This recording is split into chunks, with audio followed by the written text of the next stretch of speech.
안녕하세요. 영양 전문 수의사 정설령입니다.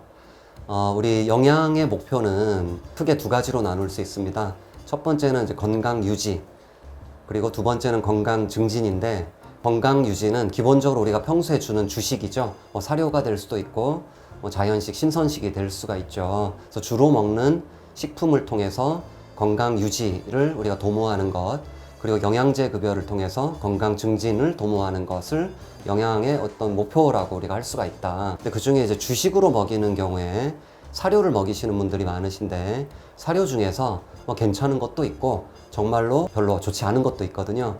우선 그런 안 좋은 사료를 어떻게 솎아내는지 하는 그런 방법에 대해서 좀 말씀드리려고 하고,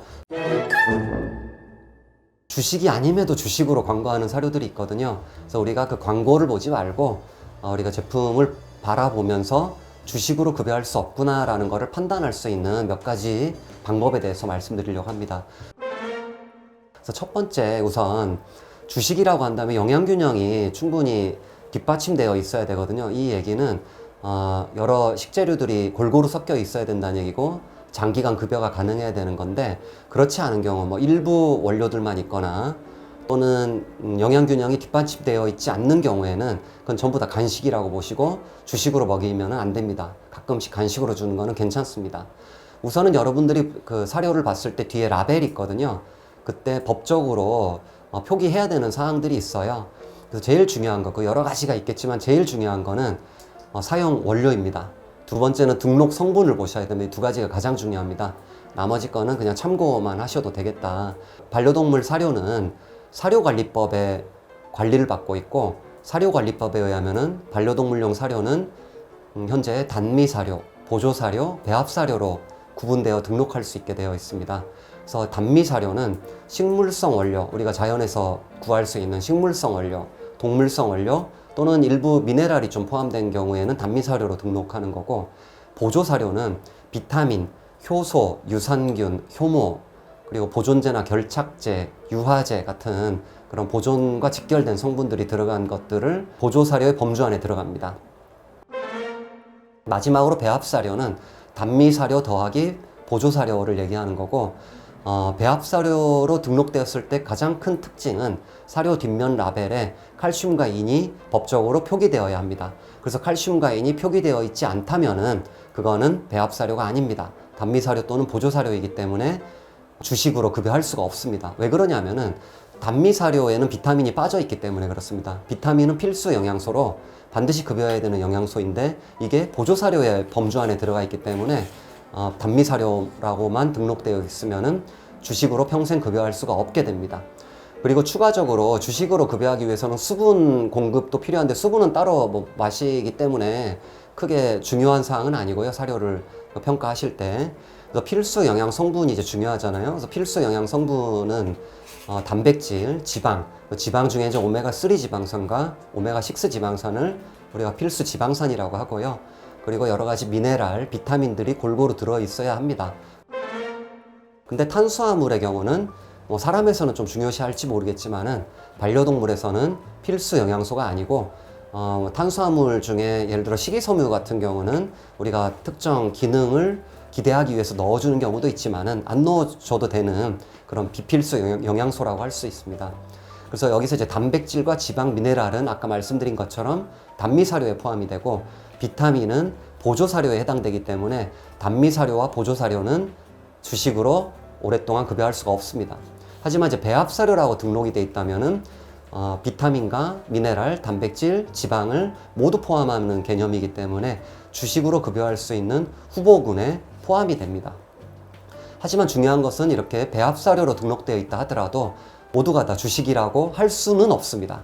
그래서 이제 그거는 제가 일부 예시들을 보여드리면서 어떻게 우리가 평가할 것인지 보여드리도록 하겠습니다. 우선 첫 번째 예시를 보게 되면은 이렇게 사료의 명칭 및 형태로 혼합성 단미사료라고 되어 있습니다. 이거는 단미사료이기 때문에 비타민이 빠져 있다라고 볼 수가 있습니다. 그래서 여기 원료를 보면은 사용한 원료의 명칭이라고 적혀 있는 게 나옵니다. 이걸 보시면은 닭고기, 고구마, 양배추, 단호박, 닭발, 당근, 브로콜리 이렇게 되어 있고 별도로 비타민을 넣지 않았습니다. 그러므로 단미사료로 등록이 된 것입니다. 근데 여기서 이제 브로콜리나 이런 데는 비타민이 있지 않느냐라고 하실 수 있겠지만은, 예를 들어 비타민 D라든가 비타민 E의 경우에는 이것만 가지고는 굉장히 불충분합니다. 결핍까지 나타날 수가 있어요. 그렇기 때문에 필요한 비타민이 다 들어있다고 할 수가 없습니다.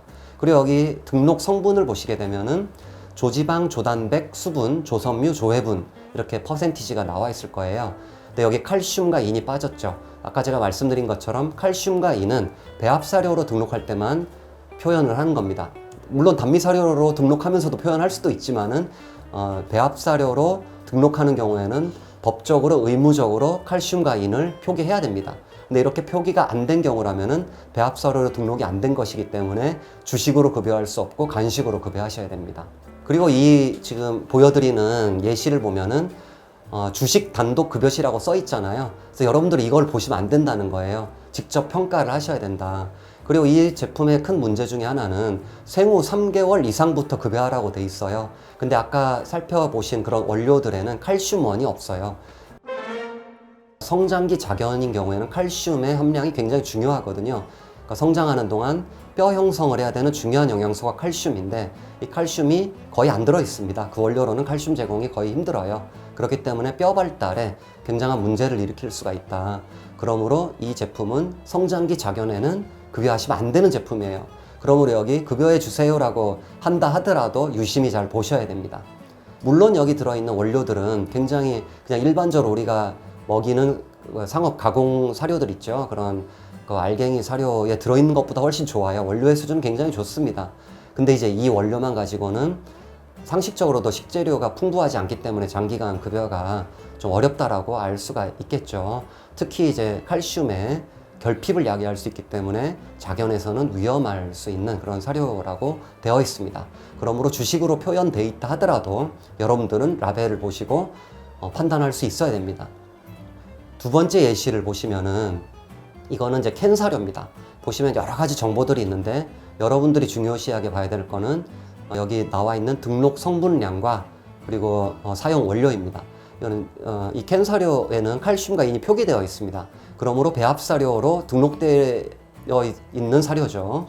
근데 이제 하지만 이 원료를 보게 되면은 육류가 칠면조, 참치, 치킨 이렇게 세 가지가 있고 구화검이 있습니다. 구화검은 여기 보시는 것처럼 결착제에 해당되는 거기 때문에, 그러니까 캔 사료다 보니까 좀 결착시켜야 되는 그런 제재예요. 결착시키는 용도의 보조 사료가 들어갔죠. 그러니까 단미 사료와 함께 보조 사료가 들어갔기 때문에 이거는 배합 사료로 등록이 된 것입니다. 하지만은 칠면조, 참치, 치킨 요 세 가지만 평생 급여한다고 생각해 보십시오. 상식적으로 안 되잖아요. 그러니까 여기 여러 가지 미네랄과 비타민의 결핍이 우려가 된다. 그렇기 때문에 원료가 얼마나 다양한지도 같이 보셔야 됩니다.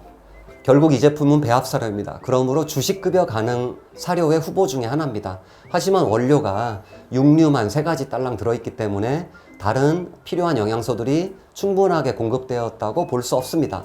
그 대표적인 영양소가 여러 가지 미네랄과 비타민들이겠죠. 그래서 이 제품은 배합 사료로 등록되어 있고 칼슘과 인이 표기되어 있지만은 주식으로 불가능한 제품이 되겠습니다. 그러므로 간식으로 급여하시면 되겠습니다. 그리고 예시를 또 여기 보여드리게 되면은 이 제품 성분을 보면 칼슘과 인이 표현되어 있기 때문에 배합 사료에 해당된다고 볼 수 있습니다. 그래서 원료도 기존에 보여지는 것에 비해서 굉장히 다양한 것을 확인할 수 있습니다. 하지만 일부 필수 미네랄과 비타민이 없을 가능성이 매우 높습니다. 그 필수 미네랄은 아연, 요오드이고 그 필수 비타민은 비타민 D입니다. 그리고 이제 반대로 칼슘의 경우에는, 그리고 인의 경우도 마찬가지죠. 칼슘과 인이 굉장히 높게 들어있어요. 칼슘의 경우는 소형견의 경우 건조물 기준으로 2.5%를 넘으면 안 됩니다. 그리고 인은 1.6%를 넘으면 안 됩니다. 근데 이 제품은 칼슘과 인이 최대 허용량을 넘어서서 많이 들어있기 때문에 주식으로 먹이기에는 부적합한 제품으로 볼 수가 있고, 그리고 이제 아까 말씀드린 비타민 D라든가 아연이라든가 요오드 같은 경우에는 전문성이 떨어지는 업체들이 쉽게 간과하는 그런 영양소들이에요. 그래서 이 부분도 같이 살펴보시는 훈련을 하시면은 좀 주식으로 급여할 수 없는 사료를 판별할 수 있는데 도움이 될 것입니다. 중요한 것은 제가 드리고 싶은 말씀은 이 제품이 나쁘다는 게 아닙니다. 기본적으로 여러분들이 사료로 먹인다, 주식으로 먹인다라는 거는 영양균형이 뒷받침되어 있기 때문에 그 영양균형에 대한 부분을 말씀드리는 것이고, 여기에 들어있는 그런 원료의 질적인 부분을 제가 말씀드리는 건 아니에요. 예를 들어 자연식 같은 경우에 원료의 질적인 부분은 일반 상업 가공용 사료에 비해서 훨씬 더 좋습니다. 그렇게 원료의 질적인 부분과 주식으로 먹일 수 있는 것에 대한 영양 균형에 대한 부분은 별개로 놓고 여러분들께서 이해를 좀 해주셨으면 좋겠고, 정말 별로 안 좋은 접급 사료를 솎아내는데 필요한 요소 중에 하나가 원료의 질적인 요소거든요. 그 원료의 질적인 요소에 대해서는 다음 시간에 바로 또 말씀드리도록 하겠습니다. 결론적으로 오늘 주식으로 급여할 수 없는 사료를 어떻게 판단하는지 여부를 말씀드렸는데, 첫 번째, 배합사료로 등록이 되어 있어야 주식으로 급여할 수 있는 후보에 해당이 됩니다. 두 번째, 배합사료는 반드시 칼슘과 인을 표기해야 됩니다. 그러므로 칼슘과 인이 표기되어 있지 않은 사료들은 주식으로 급여가 불가능합니다. 세 번째, 배합사료라 하더라도 원료의 다양성이 떨어지면 주식으로 급여할 수 없습니다. 그리고 네 번째, 특히 실수할 수 있는 영양소들이 있습니다. 그 대표적인 영양소가 아연, 요오드, 비타민 D, 칼슘, 인입니다. 이 영양소가 들어있는 원료를 충분히 제공했는지, 별도로 그 영양소들을 보조적 방법으로 제공했는지 여부도 여러분들께서 반드시 살펴보셔야 됩니다. 이렇게 실수할 수 있는 여러 영양소들이 충분히 거기 들어있는지 여부는 우리가 라벨로 확인되는 경우도 있고 안 되는 경우도 있거든요. 그래서 제일 정확한 방법은 그 제조사에다 문의하는 방법이겠죠. 어떤 특정 성분이 충분히 들어있는지 여부가 불명확한 경우에는 제조사에 문의해서 그 함량이 제대로 들어가 있는지 확인하는 것도 좋은 방법입니다. 네, 감사합니다.